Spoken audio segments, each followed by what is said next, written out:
Sahanavavatu Sahano Bhunatu Sahaviryam Karavavahai Tejasvinavadhitamastu ma vidvishavahai. Om Shanti Shanti Shanti. In our culture, we think of the ultimate supreme divinity, the divine, as capable of assuming a name and a form or deciding not to assume one. In Brihadaranyaka it says, Dve vava brahmano rupe. There are two forms or two types of Brahman. And in that it says there could be the Sakara form or could be the Nirakara form. Both are considered as Brahman. Sri Ramakrishna Paramahamsa was a curious seeker. Though he was a young boy who came to Dakshineshwar because his older brother was the priest and the temple was patronized by the great generous queen Rani Rashmati. So when there was no food to eat at home, there was nowhere to go, nothing to study, he was so poor. So parents said to the older brother, take this younger one also, just give him some job in the temple, he will be there around and do some help to you and also get to eat at least a meal a day, because that was also not possible for the parents to feed Ramakrishna Paramahamsa. His name was Gadadhara then. So he came and he was hanging around in the temple. As his older brother would perform pujas, he would learn from that. And that is how, and he would also get 2 meals a day, which was sufficient, and a place to hide his head, a roof over his head. That's all it was. So they were living like that. That's when he got very curious about who this Mother Kali is. Is she really there? If she is there, why does she not talk? How does she eat all the offerings that we give? How does she know that we are talking to her, and does she even listen? If she listens, how does she respond? No, child's curiosity. How this happens, how that happens. And he was not satisfied with the answers being given. He wanted to experience it for himself. That all that which is being said, that it is not just a statue. We believe that there is a spirit in it, there is the divine in it, and the divine would respond. So he kept on inquiring, and that pursuit of knowledge took him to many places, to many gurus. He also learned from Bhairavi Brahmani, who came, stayed there, and taught him about many of these Tantra as well as all the other concepts of Advaita. So also, what he did is that he wanted to experience all the religions, because he thought that he must know what's going on in each of these religions. So he actually, for a certain number of years, became a Christian and read or learnt about the Bible, and then he followed that path. After some time, he changed over, became a Muslim, and he followed that path for some time. He also followed various other paths, including the Vamabhaga, the left side of the Tantra, they say. All the Kapalikas and Agoris and things like that. So he tried everything. He had all the time in the world to try. No pressures to educate himself, to get employed and have a family, raise children, send them to college, nothing. So he had all the time in the world to explore. Anyway, his meals were assured. So he kept on trying everything, and then he came to a conclusion. He said, if somebody goes to a lake and is thirsty and drinks water, an Englishman will say, I am drinking water. A Christian would say, I am drinking water. A Hindu will come and say, this is pani, water, but in Hindi. Like Bengali will say jal. Similarly, in different ways, different people will call it by different names, but only after drinking it they know that this is the same water which quenches the thirst, though it is known by different names, by different people. And that was his conclusion. He said, Jitne mat, utne pat. as many faiths are there, that many paths are there to the divine. So there is no conflict, there is no contradiction there. He was very open minded and he accepted. One very interesting incident happens that his name starts spreading. Everybody knew him as that mad mendicant kind of a person who stays in that Kali temple. And a lot of people are flocking to him. And there were debates and arguments also. So they will all gather at the temple and have debates on. At that time, Brahmo Samaj was also growing very fast, which did not believe in idol worship. Brahmo Samaj was very clear. They were kind of Hindus, but they were not interested in idol worships. But they will do yajna yagas and other things. So, a lot of different ideas were spreading in the society. With the modernity or modern understanding of religion and philosophies, people had their own understanding. So, there many things were happening. Arya Samaj was growing.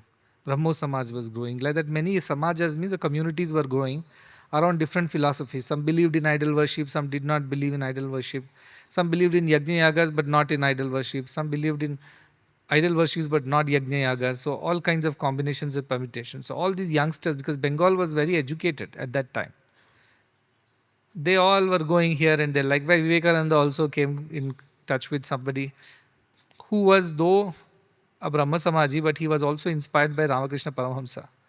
So he brought him to Ramakrishna and things like that. And here Vivekananda will argue and question him about both the paths, the path of Saguna as well as path of Nirguna. And Sri Ramakrishna would answer all his questions as best as possible, because he was a very intellectual kind of a person, Vivekananda. So it's very difficult to convince intellectuals because they're argumentative in nature.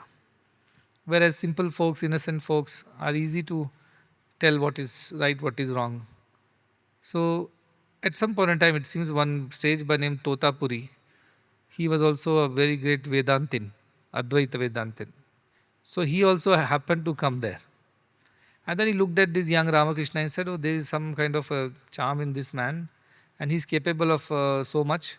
I must teach him about Advaita, because he's so lost in doing devotion and only bhakti to that statue of the mother. This idol worship, and this is not the right thing. This is a limited thinking of God. And so he also came to teach him Advaita Vedanta. And he told Ramakrishna, come here, I will teach you, I'll train you how to experience the reality of the self, which has no name, no form. Ramakrishna said, I am ready to learn from you, but I have to go and ask the mother. Anyway, he went to Kali and asked, and she must have responded. He got the okay, so he came back and said, yes, my mother has responded that I can learn from you, so I'm here. He said, okay, let us sit and meditate on this self. And he told him, you have to meditate. Close your eyes and focus on the center of your brow, where the Anahata chakra is there. So he focused. He asked, what do you experience? He said, I see Mother Kali. He said, that is what you are not supposed to see exactly. You should not see any name and form. Focus. He focused hard. What do you see? I still see Mother Kali. He said, this is not going to work. Do one thing. You take out a sword and cut that image into two. He said, where do I get the sword from? He said, from the same place where you are getting this image of Mother Kali, from your mind. So he imagines and pulls out the sword in his own imagination and seemingly destroys the image of Mother Kali and loses himself in Bhava Samadhi, Nirvikalpa Samadhi. Immediately slips into that Samadhi state. And he stays there. In fact, this Totapuri even cuts his brow saying, meditate here, because he was not able to meditate. With a piece of glass, shard of glass, he cuts his skin and says, this where it hurts, meditate there. But he keeps seeing Mother Kali, and finally he gets rid of that image after any sort of say destroyed it with a sword that also he has pulled out of his own imaginary way. And then he loses himself in a samadhi sthiti where he has no idea of who he is. The body consciousness is gone, the mind consciousness is gone. He's just sitting there in that hut of Totapuri. Not 1 day, 2 days, 3 days. Totapuri gets very worried. Something has happened to him. Did I overdo it? So he gets worried. This news spreads that this priest is missing from the temple. Seems like he went to learn something from some crazy saint who had come, and now he's become his disciple, and now that fellow has imprisoned him or something like that. The rumor spread. Then Rani Rashmani sent for Ramakrishna Paramahamsa, what happened to this one? And so everybody came searching and found him in the hut of this Totapuri, sitting like a statue. And Totapuri is worried for 3 days, he's not coming out of that samadhi. And these people arrive and they start, threatening Totapuri. What have you done to him? What magic did you? What kind of sorcery is this? So Totapuri is worried. How do I? But this man is not coming out of samadhi at all. Finally, after everybody is pleading, crying, praying, Ramakrishna Paramahamsa comes out of samadhi. And Totapuri goes and prostrates to him, saying that I took 40 years to reach this stage where I could lose my body consciousness, mind consciousness, and abide in the self. I did so much of tapas and austerities, and God knows what all I have done, tortured my body and done all kinds of things. Then also, I don't have this capacity to just slip into samadhi like this, like you did. And you seem to have done nothing other than just this daily worship, mad worship. And Ramakrishna Paramahamsa says, I will go and ask my mother, why is it so? After all the Nirvikalpa Samadhi. And he goes to the temple and tells the mother, this Totapuri cries. In fact, Totapuri wanted to commit suicide. He wanted to get into the river and drown himself. That's when it seems he has the darshan of Mother Kali, who says, you are fooling yourself. Everything is me only. The form is also me. The not having form also is me. So he rushes to Ramakrishna and to his temple. Because he would never enter a temple because he was dead against this form worship. Ramakrishna is sitting innocently after having enjoyed the samadhi. He is back to his daily chores of worshipping the mother, feeding, talking, decorating, doing pujas. Totapuri sits there and says, how is it possible? I went to kill myself in the river, Ganges. I wanted to drown myself. But I felt mother told me that my thinking is wrong. And so I have come here to understand. Then Ramakrishna Paramahamsa says, the one which moves and the one which stays, both are the same snake.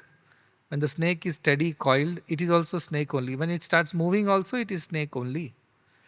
There are no two snakes. The same snake decides not to move or move, chara or achara. That same snake decides to move, becomes chara, movable. The same snake decides to remain coiled and steady, it becomes achara, non-movable. That is the difference between saguna and nirguna. So simply he says it. Everything is mother only for me. That without the form also is mother, that with the form is also mother. It is up to us to think of it in our own way. So which is right, saguna is right or nirguna is right, both are right. And both are wrong in a way that they alone are right, then they are wrong. But both are right, both are wrong in that way. So there is no problem. You can celebrate Onam and believe that Bhagavan comes in the form of Mahavishnu.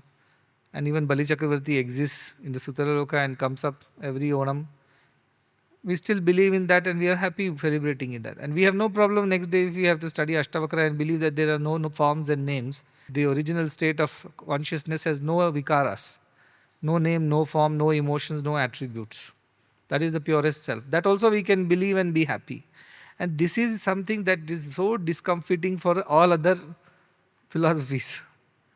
Because they don't understand how can these Sanatana Dharma people can be so in their ways spineless. They have no stand.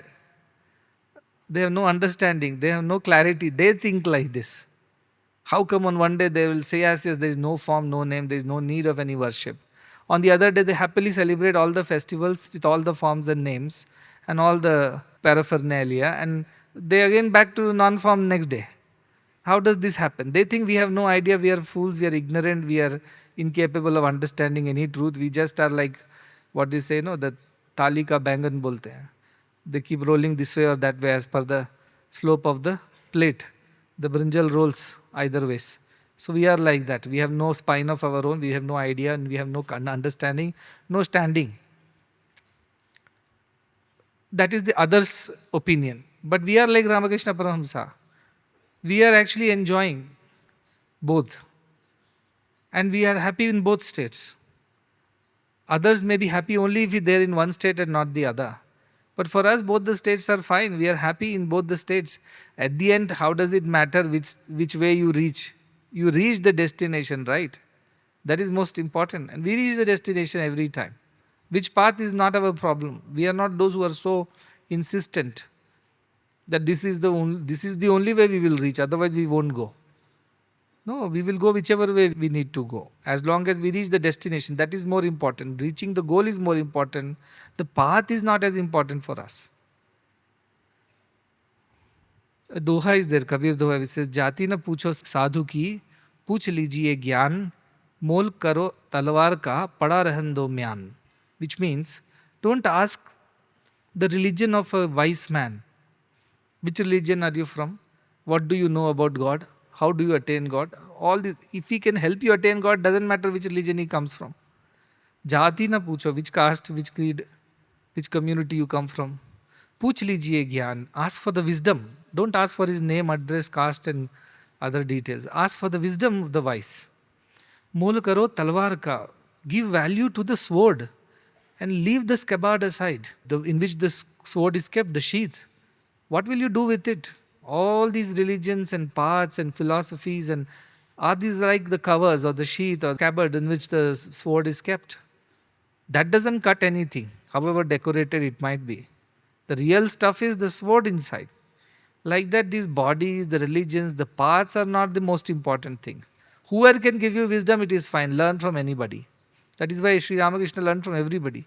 From a Muslim scholar, from a Christian scholar, from a Hindu scholar. In Hindu also both Advaita and Dvaita scholars. Also Vahabhaga, that is Tantra. Also he learned. He tried everything. They say he would wear, dress like one Radha Bhakti he practiced. He would wear clothes like a woman and roam around. Krishna, Krishna, he'll be crying. And they even say that he even developed a small tail when he was doing Hanuman Bhakti. Because he was so immersed in that Bhakti that his body started showing signs of the presence of that spirit of that Bhakta. That deep he went into his every path. So he explored every single path and then came to a conclusion there is no problem. So if somebody comes and says, okay, now you've gone through all this, tell me which is the right one. He says, there is no right, there is no wrong. Jitne mat, utne path. How many our faiths are there, that many paths are there to the divine. And no path is greater or lesser. He even teaches the Totapuri also that the Advaitic path, so to say, seems like a very superior path. Advaitic people, intellectual people get very attracted by Advaita because it requires some intellectual prowess to understand Advaitic. Even the concepts here, if you want to understand, some brain is required, some grey matter. Without that, you will not even understand what I am talking. But just understanding with grey matter is not going to matter at all at the end. It's a waste. Why? Because you have not understood anything. You have to be that to know that. That is the simple demand. So intellectual people get very attracted to these very complicated philosophies and they can go on and on and on for hours splitting the hair. I've seen a lot of these the intelligentsia type. They go on, it's very fashionable to do that. You sit with them for 3 hours and you'll think you're such a fool, ignorant, you know nothing in life. But the truth is that you are experiencing the divinity and joy of it like Ramakrishna Paramahamsa, which is more important than to worry about how many of these philosophies you remember, how many shlokas you have memorized, how many debates you can handle, how many times you can argue on this point. All that is baseless, pointless. At the end, the experience is important. That's why the one who experiences becomes Nativadi. What is there to speak? The one who has faith does not need any convincing. The one who does not have faith, any convincing will not work. Why waste time? The one who wants to believe will get convinced any which ways. I don't need any convincing. The one who does not want to believe, how much ever you try, it is not going to happen. So why waste time? These people are like that. The sleeping person can be woken up. The one who is pretending to sleep, how can you wake such a person up? So they stop arguing. Only argumentation and all this is the habit of imperfect and inexperienced people. The experienced ones become quiet because that peace is so very overwhelming for them. They hardly want to break that peace and destroy their peace by engaging in anything, including, and worst is argument, that my faith or my path is superior. That argument is the worst. So that is the nature of these people. Unless you experience that, you don't know how they behave. And Janaka is going on repeating to himself and to Ashtavakra, this is the state I am in right now. This is how I feel about it. It's because he's really feeling, and this is the first time he's experienced something as amazing. Because it is the first time, at least he's speaking in few words. And of course, we need to have the Ashtavakra Gita, so somebody has to speak. But at the end of it, it is all Janaka's experiences. How I feel. He says, Na bandho asti, na mokshaha. Bhranti, all this is just illusion that I am bound or I am liberated. Like the donkey of the washerman, was never tied in the first place. But he won't move unless he's untied in the same way. Like that, we don't move at all. We don't believe that we are free because we so strongly believe we are bound. That we are this body and therefore we need to have bandha. We are bandha, so we have to have moksha.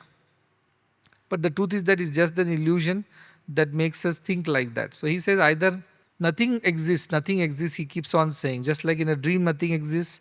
In all these things, nothing exists. Like that, this Vishwam also does not exist. All this is imagination, that it exists. In a way, it exists for real. There is something real there out. It exists as an illusion. Like the magician's money, you remember? It seems to exist, but it doesn't work. That money doesn't work. It is not real currency. Likewise, the joys of this world are not real. The pains are also not real. That is the good part. Somebody came and said, no, if joys are not real, then what is the point? I said, but then pains are also not real, isn't it? That is the point. You don't have to suffer either ways. But joy is not a suffering. I said, that is also suffering because joy will be soon replaced by sorrow. That is the nature of the world. You can't have all joy all the time. So it's either or. It's binary. If you accept the world, then accept both sorrows and joys. One day it will be a good day, one day will be a bad day. If you don't accept, then don't accept both sorrow and joy. It's not allowed that you take one and leave the other. The choice is a tide sail. You have to buy this, to buy that. You cannot choose one and not the other. That is why the world is designed like that. So the Jnani says, fine, I will not have the so-called joys of the world, but I will also not have the pain of the world, so I am okay. I'll rather stay steady that way.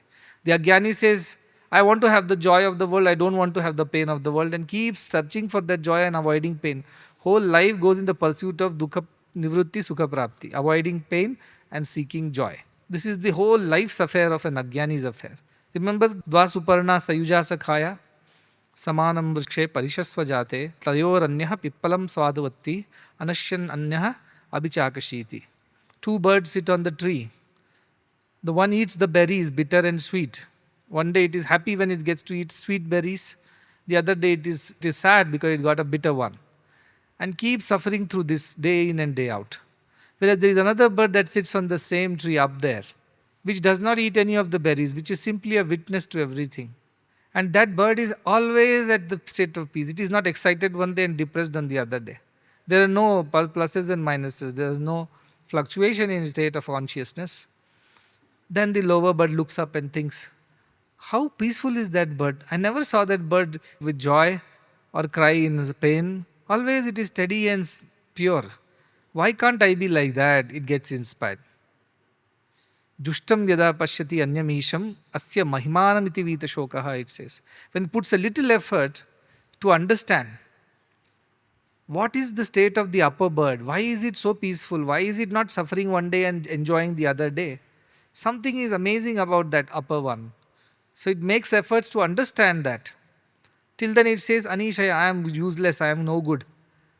But the moment it looks up and slowly starts, the idea is that it starts hopping one branch at a time and slowly starts going up. It means you start growing spiritually. And you are not interested in the berries and fruits anymore. You are only interested in achieving a state where there is no fluctuation at all. There is no aberration from that original self. And once it starts growing spiritually, it reaches the upper branch and realizes there was never another bird. It was the same self which was up there and which was also down here. This is called as Jivatma, Jiva Bhava. Jivatma means I am also part and parcel of the divine, but trapped in this body and mind, and then I have desires which I need to fulfill. Main desires is avoid sorrow and attain happiness. But once we get fed up with this joy, the daily thing of avoiding sorrows, attaining happiness, and we look up to some Jnani who comes our way by God's grace, and we also aspire to become like them. How can I be also peaceful like him? Then slowly we start rising in spirituality, and finally we realize that there is no two at all. That wisdom is our own. This idea that I was different from that peaceful, free bird was an illusion. There were no two in the first place. Dvaita is the dukkha moolam. That is what Janaka says. When you think there are two, you are suffering. We are suffering because we are living in a lower idea that we are this body which needs to be satisfied with all kinds of things. We are this mind which needs to be entertained. But once we grow above and beyond that, what happens? we abide in the self. That is, the self is what is represented by the upper body. That is not the Jiva Bhava. That is, Jivatma Bhava is over. It has become one with the super consciousness, what we call it the Paramatma Bhava. So I think we came till here, no? Yesterday or day before. It is just an imagination. Atma cha, Shuddha Chinmatra Atma cha, Tat Kasmin Kalpadhuna. Why should I worry about these imaginary things? Why should I worry about that currency notes from the magician's hat which is not real? Just enjoy the magic and go home. That's it. Don't desire for those notes to become rich. That's the idea. Then it says in 2.20 shloka 169, it says Shariram Swarga Narakau Bandha Mokshau Bhayam Tatha Kalpana Matra Me Vaitatkyum Me Karyam Chidatmanaha. This idea of body itself is imaginary. Now all that you do with this Sharira, which is to attain heaven or hell, that also is imaginary. Because the basis of heaven or hell is this body. That once you do good deeds, you will go to heaven. Once you do bad deeds, you go to hell. When body itself is not there, anything multiplied by zero is zero. So Shariram Swarga Narako does not exist. Bandha Moksha. So the Bandha and Moksha both are not existent. Bhayam Tata, and the fear that comes, what if I am not freed? What if I do not attain liberation? What if I go to hell? All these fears also disappear. Fear means everything disappears from your mind, all the negativity. Kalpana Matra Me Vaitat. All this is just imaginary only, Kalpana Matram. So if it's only imagination, Tat Kim Me Karyam Chidatmanaha. Kim Me Karyam, then what is there for me to do? What is there for me to do when everything is imaginary here? Imaginary is illusory, it doesn't really exist. I am Chid Atmanaha, myself is permanent awareness. This awareness is my true self, all the else is not true. Then what is there to do in this world? Sadashiva Brahmendra, Kim Karaniyam, Kim Akaraniyam. What is there to do? What is there not to do? No, you have to become free. But I am not bound in the first place, so how do I become free? No, but all the life you have to work towards attaining moksha and all that. But the Jnani says, I am not having bandha only, so where should I get moksha from? But the whole world is running on this one idea, right? That you need to attain heaven, you need to attain liberation. But he says there is nothing like heaven or hell, there is nothing like bondage or liberation. So what am I supposed to do in this world? What should I work for? Atmanam ched vijaniyat ayamasmi iti purushaha kim icchan kasya kamaya shariram anusanjaret. When I know I am the self and not this body, once I have that understanding, where is the need for me to torture this body to attain any desires? Like Totapuri. Why do I have to sleep on the bed of thorns, starve myself to death, whip myself, kill myself, do all kinds of nonsense people do? Why? Because they want to become free from the body. They're punishing body to become free from the body. Even after death, you are not free from the body if you are attached to that idea. Isn't it so many of these pretatmas, disembodied spirits are there? They are attached. They want to come back to another body. So they are struggling to come back to another body. That's what we say. So till you get rid of body consciousness, not the body. Getting rid of body is not getting rid of body consciousness. Getting rid of body consciousness is the way of getting rid of body also. So when you don't associate yourself, identify yourself with body itself, where is heaven, hell, where is the bondage, liberation, all this is in my imagination only, he says. Now really this kind of collapses the entire structure of Hinduism, isn't it? Whole Hinduism itself is dependent on good and bad. Punya, Papa, Swarga, Narka, Bandha, Moksha. Sukha, Dukkha.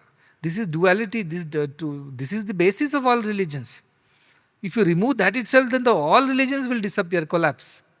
When you say you are the self who is unbound, limited, unlimited, is free. But the question is, do we realize that? We don't realize that, so we suffer. Somebody wrote, when Janaka is already free, why Ashtavakra is teaching him? He's not learned, that is what he's teaching him for. The donkey doesn't know that it is not tied. It needs to be told by somebody that you are not tied. That is the problem with our minds. Our minds think we are the bodies, so it cannot appreciate more than that. Some spiritual books you read up, then a little bit more, we are Jivatma, that much we will reach. But Jiva, Jagat, Ishvara, all three are illusion is what we are saying, right? The idea that God has a name and a form is an illusion, Ishvara. Jagat, that all this world with all those diversity and multiplicity is true, that is also not true. At least, am I true? No, you are also not true, they're saying. The idea that you are a jiva is not true. A soul embodied in the body is not true. You were always free, like the waves were always free. They were waves for some time, but they were the ocean, and ocean was water. They were always water. They were always free. The identification with wave or the ocean or a pond or a lake or a river was the illusion, they are saying. When all that water evaporates, goes and becomes a cloud. Can you distinguish this cloud is exactly from this ocean? That cloud has been formed by this river. But we are drinking, right, all kinds of waters. Even if it's not a recycled way, but it is the big recycling of the universe. The water I drink, then I let it go, then it flows through the channels of sewage, goes and mixes in the sewage treatment plant, then it gets treated, then it gets discharged in some river or something. That river water will go somewhere. From there, somebody will pick up that water, again purify it, again pump it back into the city's water management system. Again, the water from some tap will come to me and I will drink it again. Is it not the truth? Somebody has breathed this air. Who breathed this air? That other religion fellow breathed the air. Now I don't want to breathe that air again. How can you do that? It's not possible, right? Because air is flowing. It is not having boundaries. It is just moving. And somebody would have breathed that same air. If you don't breathe in this idea that no, I will not breathe in because he has breathed it out, then you die. Your enemy doesn't die. All this is imaginations. The self is one and the same. It has no problem. It has no imagination. So things change. Jagat, it's not real. Anything that changes is not real. That is our scripture says. What does not change alone is real. So what changes? Mind changes. One day we are happy, one day sad. Body changes. Every day it changes. It grows, decays, declines, and dies. Everything that changes. Jagat changes. Temperatures change. Humidity changes. Patterns of seasons change. Soil changes. Sky means weather changes. So that cannot be real too. What does not change alone is real is what we are saying all the time. That is what he's saying. All that is else is that I thought it's me is imagination. Chit Atmanaha. Chit is real. That awareness is real. Awareness, that consciousness that permeates everything does not change. It has no, just because a woman uses that power to think, it does not become a feminine thinking power. Just because the man uses the power to think, that thinking power does not become a male thinking power. Animal also uses some power to think. Then it does not become an animal thinking power. Thinking is a capacity, a power, which is given to all beings. People use it for different reasons, but that does not change the quality of that power. Thought quality may change based on your associations and ideas. Like that, the consciousness does not change. Consciousness is what is real. All other things that change are not real. This is the conclusion that Janaka has arrived at. He is so well convinced about it. And now what happens when you are living in a state like this, when you see everything as unreal, the only thing that is real is that no non-changing awareness, consciousness is real. Everything else is unreal. When Janaka thinks like that, what else he says? The next sloka in 2.21, 173 page. He is telling how does it feel when you are in that state. Of course, everything looks illusory and all that, but how does it feel? He says, Aho, again exclamation. Aho, another realization is, Jana samuhepi na dvaitam pashyato mama aranyamiva samvruttam kvaratim karvanyaham. He says, Aho, oh wonder of wonders, Jana samuhepi, even in the midst of a huge crowd, Jana samuha, na dvaitam pashyato mama, I cannot see duality. I cannot see the difference between so many people. Yes, there are male and female and rich and poor and old and young and beautiful and ugly. But I am unable to perceive any differences amongst all of them. I see all of them as one only. Like the waves are seemingly different, but somebody who is focusing on the water does not see the wave. He is only seeing the water in the wave. Like I am only seeing the self in all the people, even in huge crowds. I can only see the one self. I cannot see the different bodies and different minds. I can only see the one awareness, consciousness that ties them all together. That is the fundamental basis. So he says, Aranyamiya samvruttam, as if I am in a forest. Even though I am in the midst of a city with all the people, I feel I am so much in solitude. Remember, alone I feel, not loneliness. Loneliness is for unspiritual people. Aloneness is for the spiritual. I feel alone as if I am not entangled, affected disturbed by all this noise and crowd around me, all these people and forms and names around me, as if I'm in a forest where none of this exists. Kvaratim karvanyaham. In a forest, what is there to enjoy? What is there to seek pleasure from? Because in forest, nobody lives. In public, in people, places where people are there, you'll talk to them, you'll enjoy a conversation, you'll enjoy an exchange of ideas, some goods, some items. But in a forest, as if nobody is there, whom do you talk to? Whom do I converse with? Whom do I engage with? Whom do I entertain myself with? That's how I feel. I feel so much in solitude, even though I'm in the midst of so much of crowd. This is how he feels after having realized the self. Not that he does not see the crowd. He does see the crowd. It's not that he has lost his body consciousness. Now he does not know who is coming, who is going. Not that. He sees everything with open eyes. But he does not see the differences. He sees the oneness because he's focusing on the oneness part of it and not on the differences part of it anymore. He sees everything as the great big ocean. He will tell in the next slokas. He doesn't see the waves. He doesn't see the bubbles. So he is enjoying that one vision of everything, that unity in everything. He cannot see the multiplicity, he says.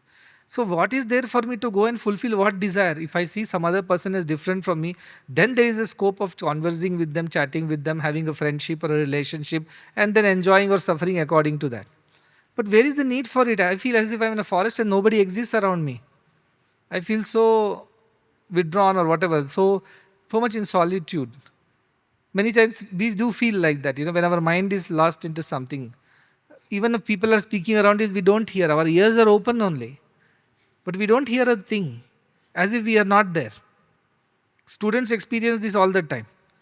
Even though teacher is teaching mathematics, nothing is going inside their head. They got disconnected from everything. Likewise, something like that. This is a lower disconnection because your mind is still awake and mind is still thinking of something. But here he sees, I see everything around me. All people exist around me. But I don't feel differences between them. When everybody is seeing like ornaments, I'm seeing the gold in it. How does a jeweler still look at the ornaments you see?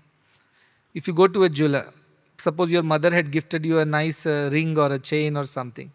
Now you want to go and change it to a new fashion jewelry because that's an old fashioned thing 50 years ago. That was this designs. Now the new designs have come, right?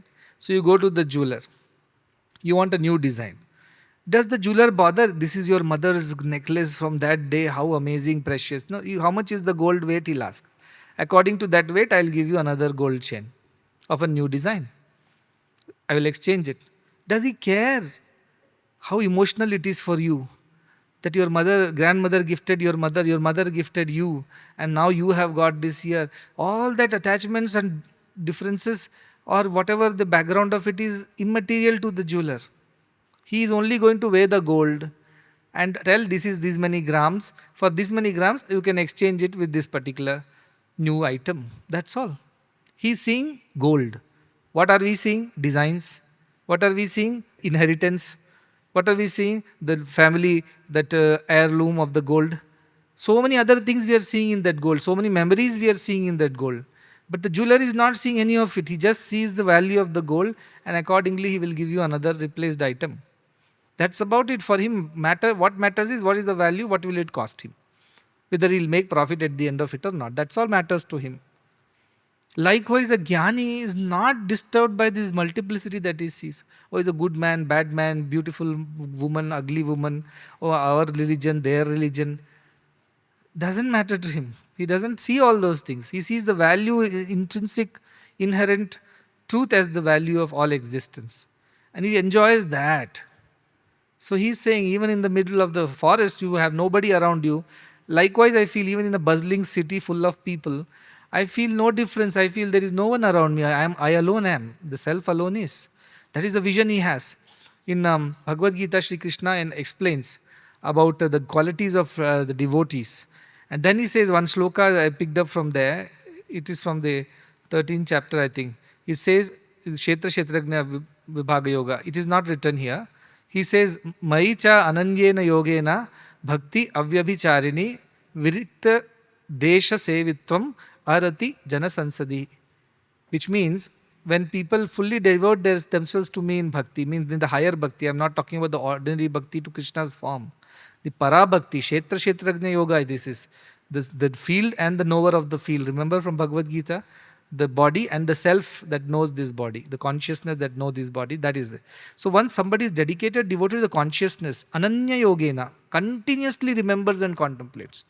Our problem is that we remember only after the satsang, and after sometime we forget this. But he's constantly, next time you see a person, look into the person's eyes, see God looking at you, see that consciousness watching you, not the person with the form. Your perspective will change. Likewise, he says, those who continuously think of me and bhakti avyabhicharina and are devoted to this idea without deviations. Now we are all self. After 10 minutes, we'll be the lower self of body when we forget all these higher truths. But somebody who is continuously devoted to me, this bhakti avyabhicharini, doesn't deviate from this path. And ananya yogena continuously contemplates on this idea. What happens? Virakta desha sevitvam. He loves to be in solitude. He doesn't want his thought process to be disturbed by other ideas. Wants to be enjoying his solitude and aloneness. Virakta desha sevitvam. He worships me, enjoys me in solitude. He loves his solitude, doesn't want to give it up. Arati janasansadihi. He's not, rati means attached to, janasansadi means people, communities. Aratihi. He becomes detached from this idea of having a party, having people around, having all the relations and friendships and acquaintances and network. He doesn't like it anymore. He likes to be all by himself or herself. They enjoy this solitude because they do not want to lose that thread of contemplation in the chaos of the world. So they just enjoy themselves being. So if you become spiritual, you will know these new changes in you. What is the new change? You would always want to be in the company of the people who are also spiritual, and you would desist the company of people who are not spiritual. In the beginning, this is the first step. Till you reach the jnana. Once jnana happens, anybody's company is okay, it doesn't affect you. But when you are walking this path, you will feel that need for some peaceful time, me time, solitude time, alone time. You will ask for it. And you enjoy it. People will say, how what a boring life that you have. You're not coming for parties anymore. You're not joining us for this trip and that hike and that activity. You say, yes, I'm not interested. You carry on. You don't feel like. Rather, you sit in solitude and contemplate on these truths. It will add some value to your spiritual growth. Yes, courtesy sake, saying hi, hello is good because we are all existing in a community. Inquiring and greeting each other is a good thing. But beyond that, no need of their company to be happy, to enjoy yourself. Janaka says, I feel like I'm in a forest even though I'm in the middle of a city. Because I feel, whom do I talk to and what do I talk? There's no common thing between us anymore. What joy can I derive from their company anymore? Because we are like oil and water now. We can't mix anymore. So the spiritual people, they look like they live a very secretive, very hidden life and very secluded life, and people think of it in a very negative way. But you ask these people how they feel about it. They feel very happy. When Sri Ramakrishna Paramsa was there, his one disciple learnt all this Vedanta. Everywhere God is there, in everything, animal, trees, birds, everywhere God is there. So it so happened that when he was walking on his way to the ashram, an mad elephant was coming from the other side. And this man said, that is also God, I am also God. So how does it matter? No, he didn't step aside. He said, God will not harm God. God will always protect God, like that. Then you know what happened next. He was found in the orthopedic department of the hospital. All bones broken. So whenever he recovered, he came and complained to Ramakrishna. What is this? You taught that God is in everything. Then how did God hurt me like this? What happened exactly? There was an elephant coming. He seems like he was alone in Tusker, and then he was mad. And I told him, if he's God, I am God, then how can it harm me? So I did not move from my place. Ramakrishna Paramsa said, you know that elephant is God. Elephant did not know that it is God. So you should have moved nevertheless. So some people take spirituality that far. All relatives are also God's embodiments only. Why not go to their homes, gossip there? Give them also some pleasure of our company because we are talking to God. But do they know they are gods? Are they talking godly things? No. Then why go and get yourself entangled there? These foolish ideas you should not have like this. In the name of God, you go and meet people who do not even believe in God. Forget about even talking about godly things. Stay away. Arati, Janasansiddhi. Stay away from this company. But now Janaka is a jnani. He does not need to worry about all these things. See, when you are learning how to swim, you have to wear all that swim gear. You have to wear some, whatever, tube around you and things like that so that you don't go and sink there. But when you are a good swimmer, do you need all these support systems? You can throw and you can swim. When you are a new driver, they'll tell drive carefully, first practice in the ground, don't go out. Once you are a good driver, you can go on the highway. Like that, if you have not developed that ability to see everybody as real God, only theoretical you know, stay away. But once you realize it, it won't matter what they're talking because you're not even present in that place. You are switched off. They are talking and talking, rocking 2 hours. You are lost in your solitude and peace. After 1 hour, they said, did you hear anything that we said? Nothing you heard. So it didn't matter to you what they spoke. It didn't affect you. So that jnani, if you become, that is okay. Otherwise, stay away from the company of people who are not jnanis or who are not interested in jnana. That will further bring down your own this thing. One story I will tell. Bharata was the king of India. That is why our country is called Bharata, the one that belonged to Bharata. Bharata was born to Shakuntala, who was born to Vishwamitra. But at some point in time, obviously, Shakuntala handed the boy over to the father, the king Dushyant, and then as a part of the lineage of being the kings of this country, Bharata becomes the king. He finishes his life, he has 5 sons, 1 daughter. He distributes all the kingdom amidst all of them and finally takes to the path of sannyasa, which is a path, our scriptures say, dharma, brahmacharya, grihastha, vanaprastha and sannyasa. The life of a student, life of a householder, life of a renunciate and life of a sannyasi, completely lost in the self. So he had to do that. So second ashrama is over, grihastha ashrama, finished all the duties towards sons, daughters, wife. He hands over the kingdom and says, now I'm going to the forest and do my own sadhana. So he comes to the Himalayas, foothills of the Himalayas, and starts living there by some river there. What happens over there? He makes a small hut for himself and stays all by himself. No cooking, cleaning, nothing, because whatever forest fruits, roots, tubers, whatever they get, they eat that, drink the water from the river, and rest of the time he goes in meditating on the self. So when he was doing that, suddenly one day while he was sitting by the banks of the river, a female deer, which was pregnant, which was carrying, was chased by the roar of a lion, and the deer got very worried and she jumped across the river to save herself. Just then it gave birth to a fawn on the way. So the mother went and fell on a rock on the other side and died, where the baby fell in the river halfway through. It was floating away in the river's current. Bharata saw that and he became very anxious because he was a king, the instinct of a king to protect the weak. So he jumped in the river and protected that little, brought it out and said that, okay, I will look after it because the mother is dead. So he just was feeding and taking care, but slowly he became so fond of it that he could not live a day without seeing it. It would come and sleep on its lap and play with him like a father, and he would like looking after that little baby deer and feed it, bring soft grass for it, soft leaves for it. Half the day or more than half the day started spending in just caring for that little deer. Imagine the king of India who left everything to achieve God, finally is stuck with this little deer. And if it goes away to the forest and does not return, his mind will be upset. He won't be able to meditate. He'll think, what if a lion has eaten it? What if it is not? Till it reached back its home, that hut, he won't be at peace. Like that, his whole meditation was gone. Now only the deer was on his mind. And one day like this, the deer went to the forest. Growing up, it was not there. And he kept on thinking of the deer. It didn't return. And in that pain and sorrow of separation, he died, thinking about the deer. Imagine, the king of India. And then he was born, because last thoughts will be the cause of your next birth, in our scripture they say. So then he was born again as a deer.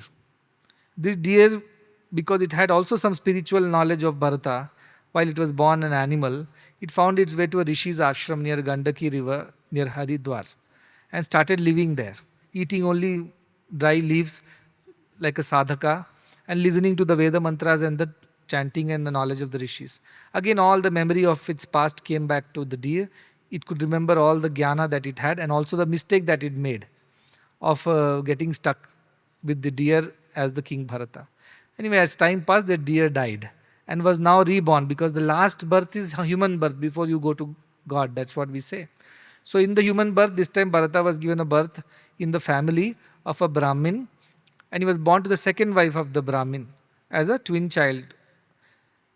Now Bharata remembered all his past, that he was the king and then he became a deer and now he is born as a human and this is the last birth. He has to get rid of this samsara now. So what he did, he started behaving like a Jadabharata. Jada means a dunce, an intelligent fool. He started behaving like a fool. Anything his father would tell him to do was a Brahmin, he will do the opposite. Bhagavatam describes all this. The 10th canto of Bhagavatam is replete with this story. So what he would do, father will say, wash your hand before puja, he will wash his hand after puja. Yajnapavitam would be brown in color, it will be so dirty, he won't have bath. His clothes will be dirty and his hair will be disheveled. How much ever the parents tell, he will not behave himself. So they were fed up. They said, this fellow is useless, wrongly born in our family. But they did not know that he was a jnani. He was only behaving that way because he did not want any attachments of the family. Because as he was growing, his father passed away, his mother passed away, and they wanted to get him married, but looking at his way, who would get married to a person like this, who was good for nothing? So his sister-in-laws, the other brothers who were married, the sister-in-laws would treat him very badly. They will only give him the burnt remains of the food at the bottom of the vessel. By scraping it, they will feed him.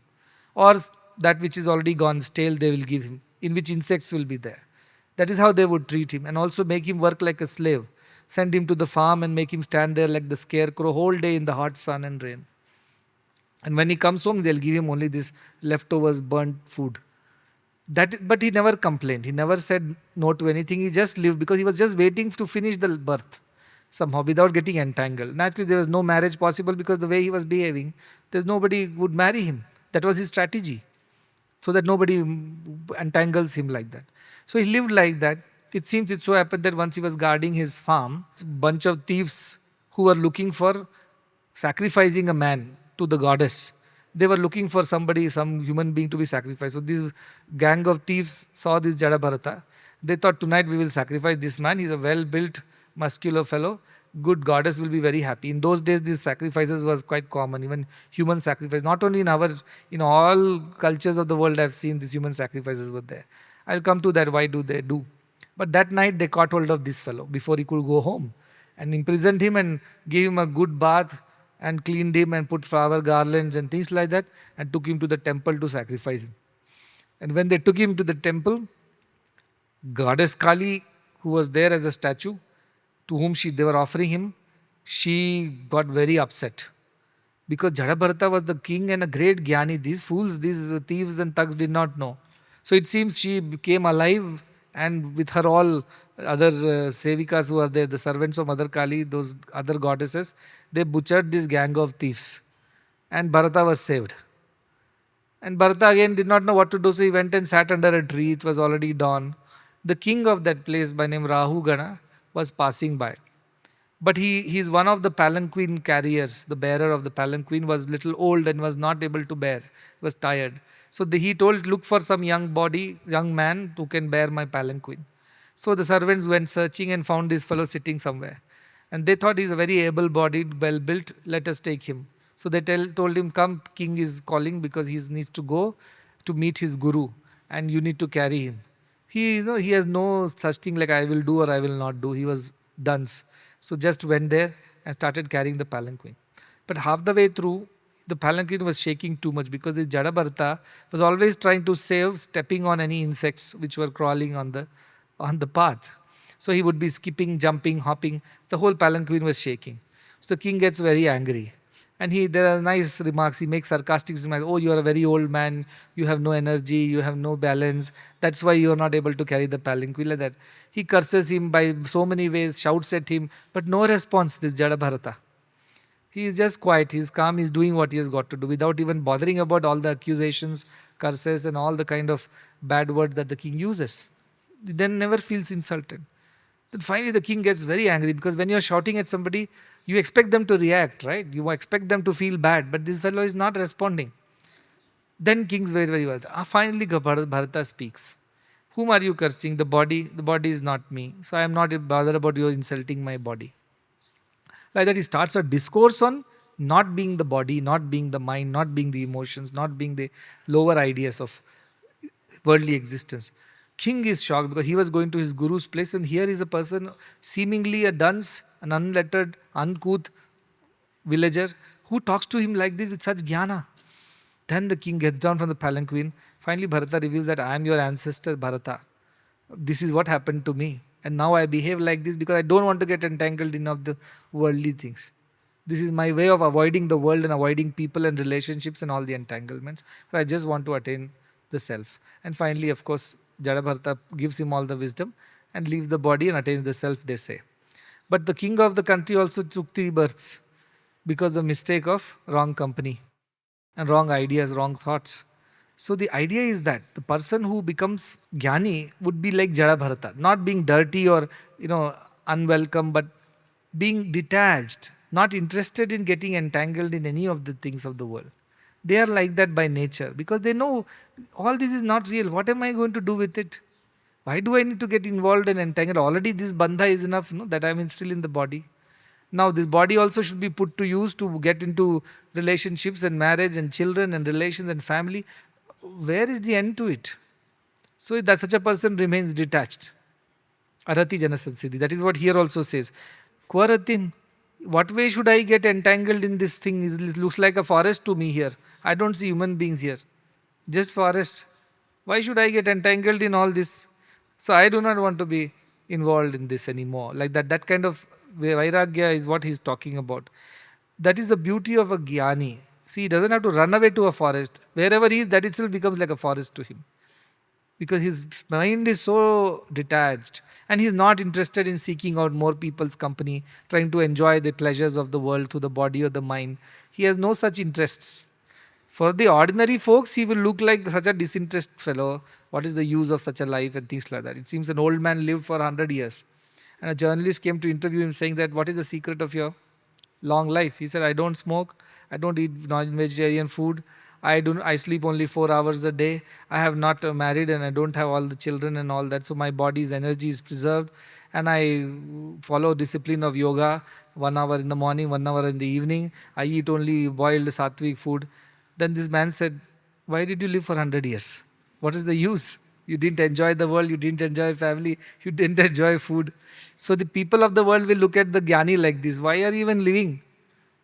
You don't enjoy food, you don't want parties, you don't want to go to picnics, you don't want to see the world, you don't want to have wealth and relations. What is the point of living? They think like that. What is the point? We think the other way around. For a God intoxicated person, the world intoxicated person looks mad, used to say Ramakrishna Paramsa. And for the world intoxicated person, the God intoxicated person looks mad, and vice versa. So the one who loves God will think, what is these people of the world up to? What are they wasting their time for? And the worldly people will think, what is this fellow? Doesn't enjoy anything, he is no good, like Jadabharata is. So both are two different worlds existing in the same world. But the jnani is better off because he is able to stay in the world yet not allow the world to enter him. That is the beauty. Seeker will have to avoid the world to be safe. But a jnani need not avoid the world. A jnani can live in the world yet be untouched by any of it. Because he sees the illusion everywhere. He doesn't get attracted by it and drawn to it. So he can very much be in the world yet not be affected by it. See, that is where you can run institutions. That is where you can run organizations. That is when you can run a country. That is where you can run even a family properly. When you are a jnani, because you are unattached in your thinking and decision making. When you get attached, decisions will go wrong. And attachment happens. When you see duality, attachments will happen. When there is non-duality, then there is no attachment. You are always free. So that is the idea, how beautifully it is described by Janaka. I feel I am alone, even though I am in the middle of so many people. I don't acknowledge these differences anymore. I don't recognize them anymore. One more shloka, 2.22, on page number 178. Again, it's a very beautiful concept.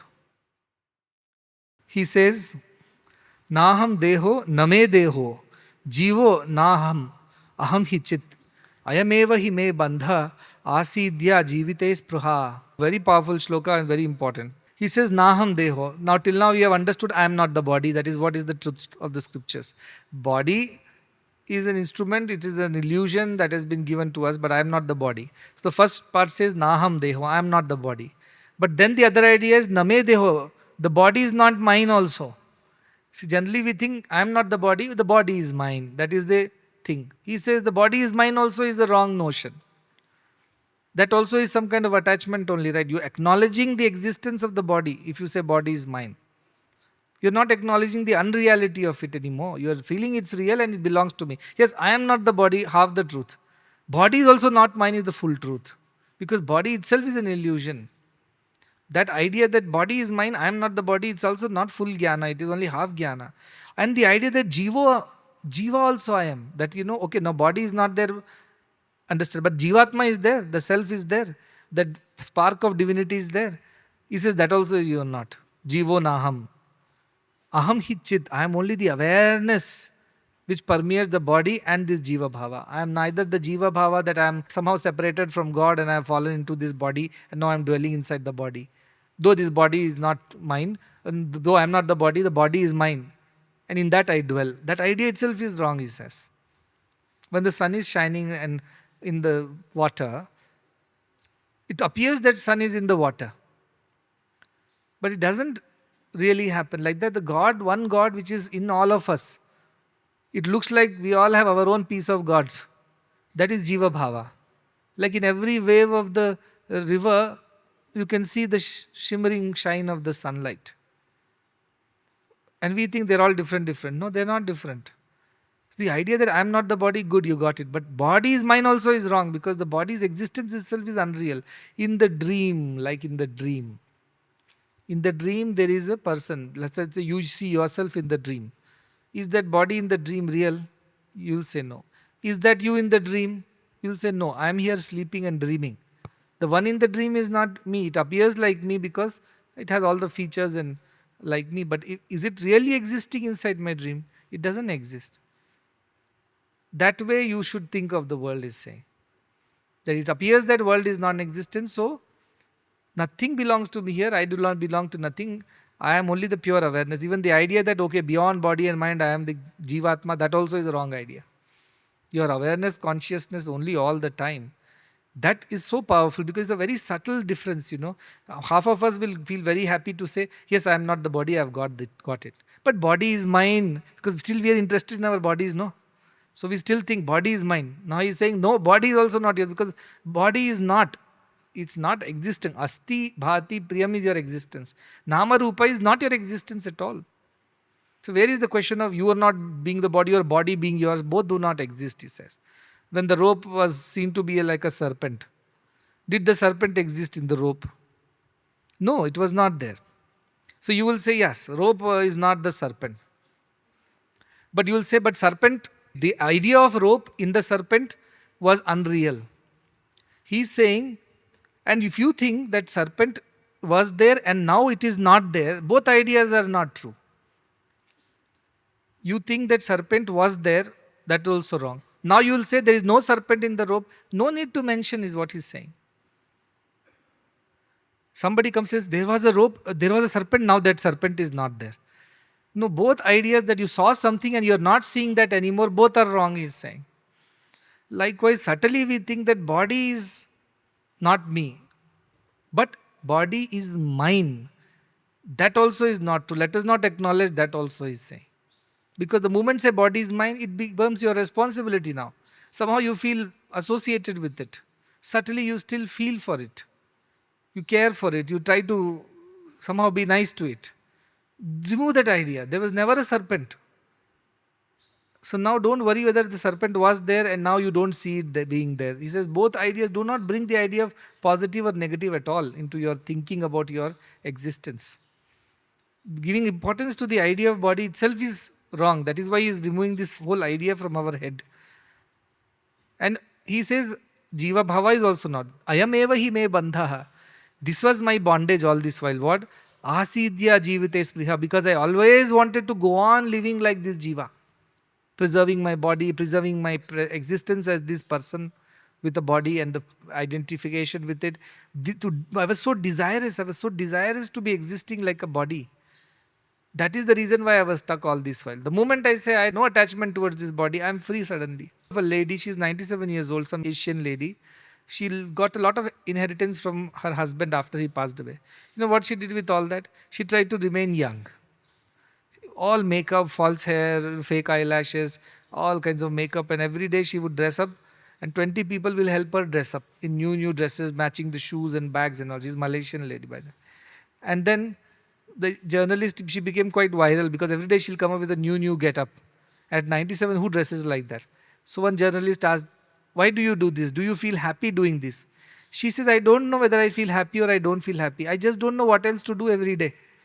So I just dress up, and that is the only thing I know. Not that I feel happy dressing up or sad not dressing up. I just don't know what else to do in life at 97. Whole day I have to spend in some way. This is the madness of people who are stuck with the idea that their body. At 97 also they are only they like to look after their bodies only. They don't want to give up the idea at all. They are attached to it. See, this Dehabhimana is Shirapasha. Ananya Yogena and Avyabhicharini Bhakti. Ananya Yoga, Avyabhicharini Bhakti. Completely devoted to this idea all the time. Even if you see in the mirror, you don't look at your image. You look at the awareness which is watching that image. And say, I am that awareness which is watching that image and recognizing it as the reflection of the body. That is how you look at things. That is why Drigadrishya Viveka I told you right in the beginning. And somebody asked me, a journalist who came, he asked me, why you have so much of rules here? I believe girls are not supposed to have different hairstyles. They are all supposed to tie their hair. Boys are supposed to be having this kind of haircut. Nobody is allowed moustache and this, that. Why do you do this? It looks so regimental. Sometimes it looks so negative. And I told him, see, every place has a decorum and discipline. A military man is supposed to dress in a certain way. He can't wear whatever he wants. He has committed to a profession and lifestyle. Likewise, everybody has their profession. A policeman needs to dress in a certain way. So also, the people who are a part of this ecosystem are supposed to dress in a certain way. That is the one part of the answer. The other part I told is that I do not want people to waste time decorating themselves all the time. So why all this Deha Bhava only, no, all this is. What else is that? The reason behind it. So the idea was that a spiritual person has no time for all these things. Shanardham api vyartham naneyam. Narada says, don't waste even half a moment. Pursue the path of truth, because any moment spent is a wasted moment and it will not come back to us. It will not come back to us. So this whole desire to go on taking care of the body, living in it, enjoying it as long as possible and protecting it, providing for it, entertaining it, is the bandha. The moment you say all this is not real, the bandha falls off. And then you are free. Why? You are free because now your consciousness can focus on the truth. It does not see your dress in the mirror. It sees this awareness behind that person in the mirror. That thinking changes. So don't overdo to the body. That is why these disciplines are very important. Army also has a discipline, so also police. Why? Because they don't want them to look funny. 1, 2, the decorum, respect, and no wastage of time. They have a standard dress, every day they wear, no wasting time. So that is the idea. This is especially for the students and the sadhakas. Because it is necessary, it's like a car that needs to be used for traveling. Beyond that, we should not go overdo it. But contemplate, when you look at the mirror, whom are you looking at? Who is looking at whom? Think like that. Because every time you go back to the mirror, you will get caught in that body consciousness immediately.